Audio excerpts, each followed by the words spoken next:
Welcome, welcome, welcome to the second segment of Look Up, See the Difference. I want to start off with a quote. The quote says, "Things will be the same 5 years from now, except for the books you read and the people you meet." Today, we're going to talk about a couple books. We're going to talk about Think and Grow Rich, and we're going to talk about Jim Rohn, Adventures and Achievements. One of the things that he said, everything starts with an attitude. So you got to have an attitude. What we want to do to get you to change your attitude from where it is, whatever it is, we want you to reset. And the way we reset our segment and the way we do it with Lookup, we create energy. Nikola Tesla said that energy is vibration and frequency. So what we're going to do some today is do some vibration and frequency exercise. Let's rub some hands and create some energy. Create some energy. Yeah, create some energy.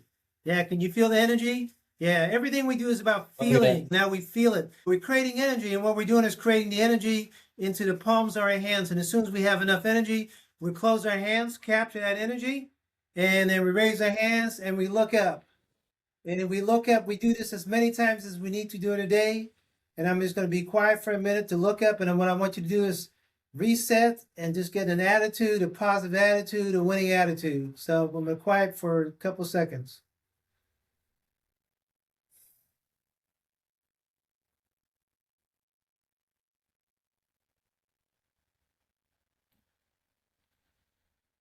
All right, when you're ready, just come on down. Let me ask you, how did that feel? Feels good. Feels good. Good. Let's change the energy in the room here. And let's talk about winning attitude. That's what winners do. You know, God told Moses he had to win this war. And as long as he kept his hands up, he won a war. And that's what life is about. Every day it's a challenge. And the reason why we have this segment is to have people think about becoming a millionaire. We talk about becoming a mental millionaire. So hmm attitude right now is the big question. So let me ask you this. This is our second segment. You've done some work with the greatest salesman in the world, affirmations. And hmm this book that we talked about in the first segment is about changing attitude and the way you feel. You've been doing this now for how long you been doing this now, reading this book? About 6, 7 days now, almost a week. So, Okay, you've been reading this book for 6 or 7 days. well, And I read the book and then I started the first scroll 6 or 7 days ago. So, okay, but so the that's secret of this book is there's a beautiful story, and then they want you to change your habit. And Augmendino suggested that you read the scrolls in the morning when you wake up in silence, and then after mm, you ate your lunch, and in silent, and then out loud at night. And that's really a 10-month program because there's 10 scrolls. I've done the scrolls many times. It's really helped me out. And for those people that want to change to do things in life, Jim Rohn, the motivational speaker, said for things to change, you have to change. This book is about changing habits. And it says it takes 21 days to take a habit. You do it for 6 days. So I want you to keep that up. Now, the other thing that we talked about in this last segment is talked about affirmations. Affirmations are mm. things that we say to ourselves. Now, have you been doing affirmations since the last segment that we talked about a week or so ago? Yeah.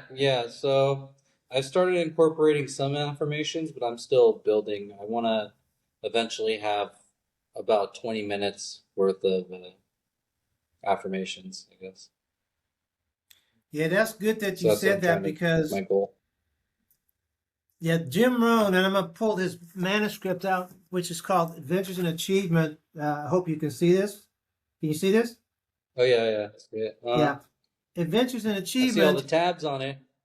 Yeah, yeah. Well, what he says in his book is that you should read 20 minutes a day, and you hmm should do positive thinking, be something positive for 20 minutes a day. When I first met him, he said you got to read this book, Think and Go Rich. So I hmm read Think and Go Rich, and I read The Greatest Salesman. So if you do your scrolls, how long do you think it takes you to do the scroll? Probably like 7, 8 minutes, I would say. 7, 8 minutes. So that Yeah. would be counted as some of your reading for the day. Positive. My suggestion is you do Mhm. that, and then you also read from Think and Go Rich. Now you said something interesting to me earlier today that because of time, reading's been difficult, but what's your substitute for instead of reading? What do you do if you don't have your book with you? Oh, I just listen to the Audible version with Okay, you my eyes listen to. closed, and I try to just picture the words because I've read it so many times. You know, I can kind of like follow along in my head.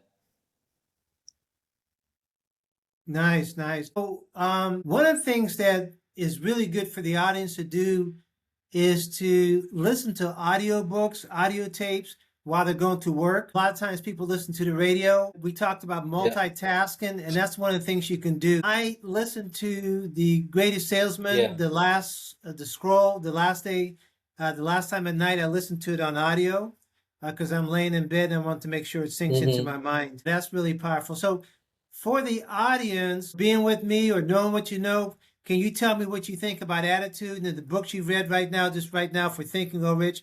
How important do you think attitude is? You know, I haven't gone through all of Think and Grow Rich yet, so I'm still working on that book. Okay. But I think attitude is important because of how you look at things, right? It's like, what attitude do you bring to a situation? Like that's to be mindful about that is really important. I feel like I've been reading up on that. The other thing that I want to say about attitude is that for the longest time before I met Jim Rohn 50 years ago, I had a Mm-hmm. real negative attitude. I hated everything. Yeah. I hated my job. I hated schools. The reason why is because I had to do things that I didn't want to do. Life was a struggle. I had a thing which is called too much month at the end of the money. Couldn't pay my bills. Didn't know where my next dollar was coming from. Yeah. Life was tough. And Jim Rohn talks about it too in Adventures in Achievement. He went through the same thing. So how do you get to the next step, right? Well, Yeah. if you don't have the answers, this segment's all about that. It's for you to pick up the book, Think and Go Rich. I picked up the book, Think and Go Rich. I picked up The Great Salesman. I listened to Jim Rohn, and my attitude changed. You know, when you do these habits, I talk about affirmations. We all do affirmations, and affirmations are things we say to yourself. I used to say things like to myself, I don't have enough money. I'm always broke. I hate my job. I hate everything. Racial issues in the United States in the 60s and the 70s. You couldn't go certain places. There was the Vietnam War. We had riots, a lot of negative things. But what's really interesting, we got the same stuff happening now. We've got wars going on. We got people protesting, marching in the streets. And I was in a store yesterday. I was in a store getting some vegan food. And a customer walks in. Mm-hmm. And have you ever been in a situation where somebody starts making chit chats? Yeah. Yeah. Well, this lady, she started chit chatting to me. And then all of a sudden she says, yeah, like the administration. And I go, whoa, whoa, whoa. We're not even going there. I'm buying food and you're trying to bring politics into the food. Yeah. So Some when people Napoleon Hill says, they have to bring politics into everything. well, and that's what Napoleon Hill says is the most important thing is our mind. We have to guard our mind. And it's so easy to get negative. I don't care what it is. I mean, you're driving down the freeway and somebody cuts in front of you, you flip off, your attitude change. Your wife says something, your girlfriend says something, your boss says something, and all of a sudden you have a negative attitude. And so what I've learned from Jim Rohn and I've learned is to change the way we think by doing affirmations. One of the things I talked about in the last segment when I started learning this stuff was a kid by the name of Art Berg. Art Berg was just like you and I. We talked about wanting to be successful. And back then he found somebody, I don't know who it was, but they had a CD, they had a tape, and all it says on the CD and tape, it says, I'm a millionaire, I'm a millionaire, millionaire, millionaire. And initially I thought that was like, man, that's kind of like bogus, right? But then I remember I've been doing that for years. I did that with my first Mercedes. I wanted a Mercedes so bad, I drove my uncle's Mercedes in 1968 over the Golden Gate Bridge. And if you ever drive a Mercedes, and they say if you want a new car, the thing to do is go to the car lot, get a picture of that car, put it up there, and then say the affirmations. You can get an expensive car, you can get an airplane, you can get anything you want. by repetition, by saying it over, just like when we rub our hands, we can do that too. You know, I'm a millionaire. I have a Mm. Mercedes. And I did that. I was 27 when I got my first Mercedes. And getting the first Mercedes was really difficult. But after that, getting the Mercedes, I was really into that. I was into, having a Mercedes, having a house, buying a house a year, setting these goals. And I learned all that from Jim Rohn. So that was really Mm. exciting. And the book Think and Go Rich and the Greatest Salesman in the World, made those changes for me. Can you think of affirmations that you've used to help you become successful? I'm still in my growth period, so I don't know if I'm successful yet. I think you're successful, and I hope you don't mind me telling your business, and maybe I'll let you Yeah, tell that's me your fine. own business. Have you started your own business? Yes, I have my own business. Okay, well that's Um, success. I mean, how many people have their own success? And you're building your business. Um, the thing is I don't even know what success means to me. Honestly, you know what I mean? Because I well, just keep going. I keep going. I well, don't know. good, good, good, and that's really good. Okay, I'm glad you said that. You don't know the definition of successful, and I've been studying Mhm. success. And success means the realization of a worthy goal. The first thing that we talk about in the 17 principles of definite purpose. Have you achieved any goals that you set in the past? Yeah, I usually achieve the goals that I set for myself. I find that they're important. I can follow through with tasks. Like before, I said I wanted my smog license. I got that. I wanted my contractor license. I got that. I wanted to start a business. I did it. It's kind of like I do that, but I don't know if I'm ever happy with what I actually accomplish. Because I just keep moving forward. I don't like to just rest in it. Really appreciate you saying what you said because there's two things: acquiring things, achieving things. That's one thing. Hmm. But happiness is another thing. When you say you're not happy, it's really interesting because I talked to Claude this morning and I want Hmm. to come up with something instead of talking about meditation. I said, chat, or Claude, what do you think about mental fasting? Mental fasting is just not doing anything, but mental fasting could be just being happy. See, to say you're never happy or you're never satisfied, well, there's times you need to just take out to be happy. And I did that. I was in my garden this morning and I'm just sitting there, and I've been doing that for Hmm. the last couple of days, and I'm just kind of chilling, and I'm going, and that's what meditation is. Meditation is to be Yeah. quiet and to be happy. It's important not to confuse having a Mercedes. Does a Mercedes make you happy? But then when the car breaks down, it's just another car. The achievement should make you happy. One of the biggest For things that's meditation for me, like if when I do it, I sit in silence and actually go through it, I feel clarity, feel refreshed, and I feel like I hit the restart button. Like I could do anything after that. You know what I mean? Like before, I can definitely feel the clarity after meditation. It's It's good. interesting you said that because when I learned how to meditate, and for those people who listen, I really think that meditation should be part of your daily program. We'll get Hmm. really more deeper into why. For me, I was taught to meditate twice a day, once in the morning and once in the evening, once before you have your meal at night. I want to say something which is kind of a cliche, but it's a very important cliche. I have a belief that if you're not feeling well, you're not at ease. And they say meditation gives you ease. And when you get sick, you get what's called disease. And Mm. so meditation keeps the disease away. I think that people that have diseases is because they're not at ease with themselves. Does that make sense? They're dis-eve, right? Yeah, yeah, they're diseased. They're not diseased, but they're diseased. That was a good catch. Yeah. They're diseased. No, that's Hmm. and so meditation creates attitude, meditation creates calmness. I'm talking about being careful. One of the things that we talk about, aside from attitude, and starting the second segment, we have to have a desire, and the desire is to set goals. And then the next thing we have discipline. So we have to have attitude, desire, and disciplines. And what I'm going to learn, and maybe you can teach me in future segments, I like to put that on the screen so people can see it. Attitude, Oh desire, yeah. and discipline. Yeah. And it keeps, but again, this is our second segment, and they said, you learn more by doing every segment.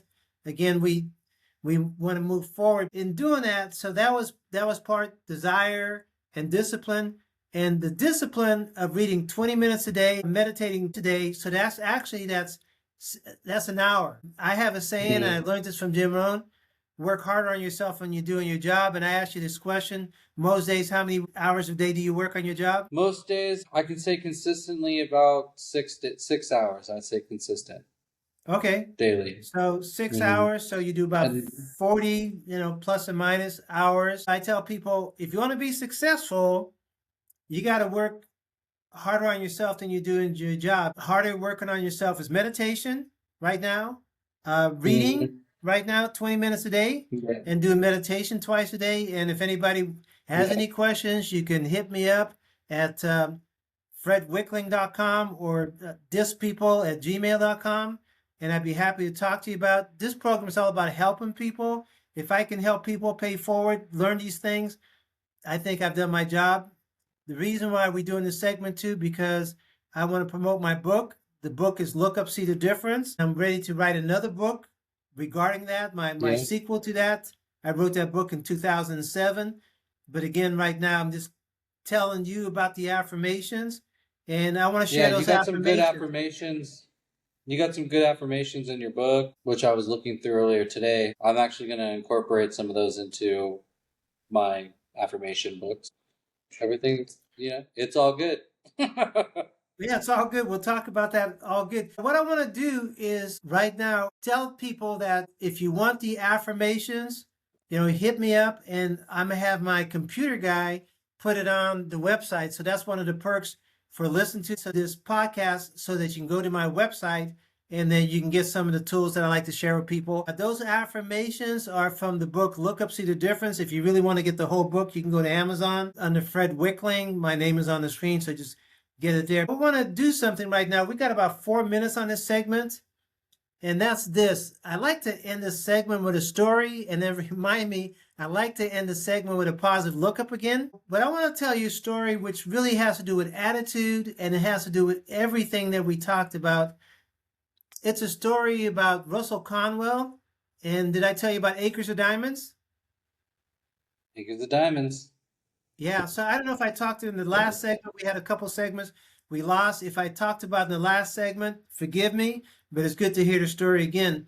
So in ending this story with Russell Conwell, it has to do with Acres of Diamonds. And the reason why we're saying that, because everybody that's listening to us right now, if you realize it or not, between the two ears here, you literally have acres of diamonds.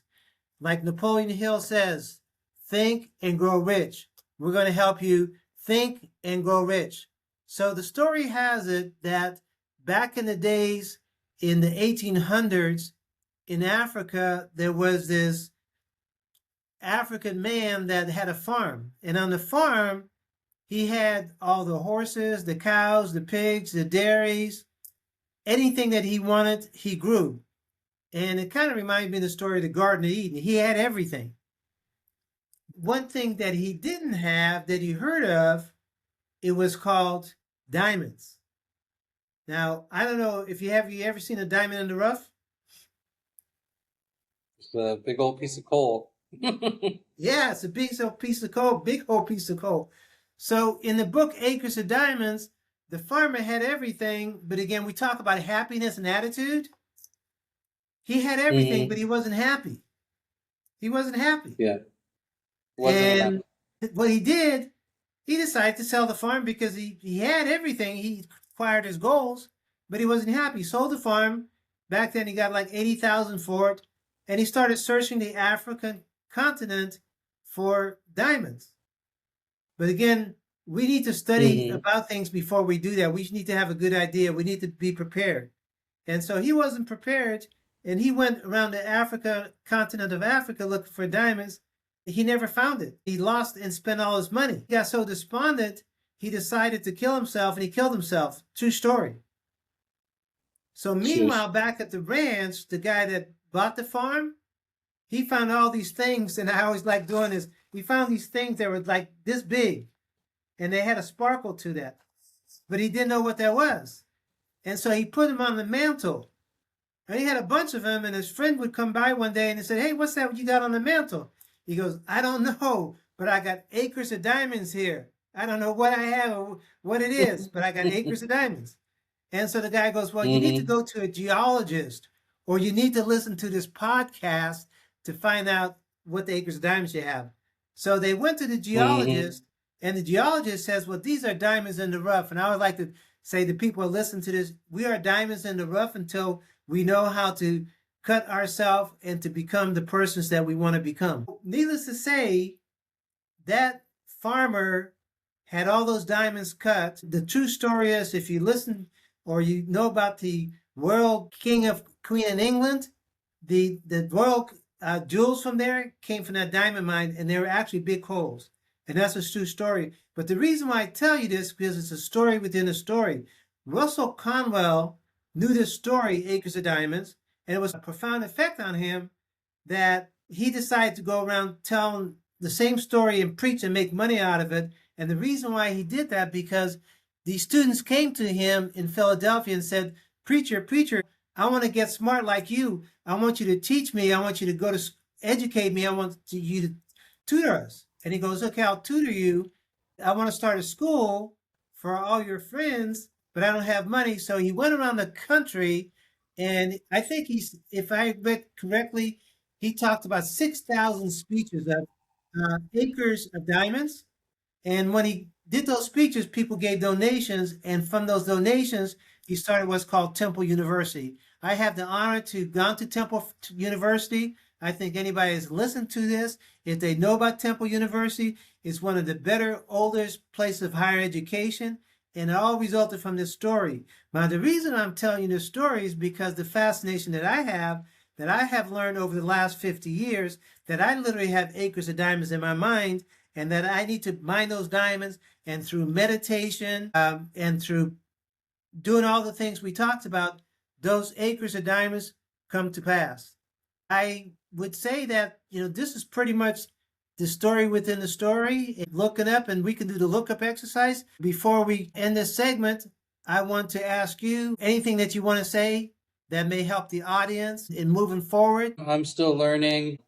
Definitely read The Greatest Salesman. Great book. I feel like the scrolls are going to help, and I'm really excited to dive into Think and Grow Rich. Think and Grow Rich. And again, we'll be doing these podcasts twice a week and sometimes more. So we'll end the segment. How do we end the segment?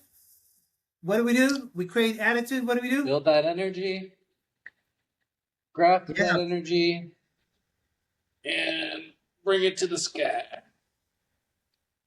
Okay. With that, we end our segment. Our second segment was done. Thank you. Look up and see the difference.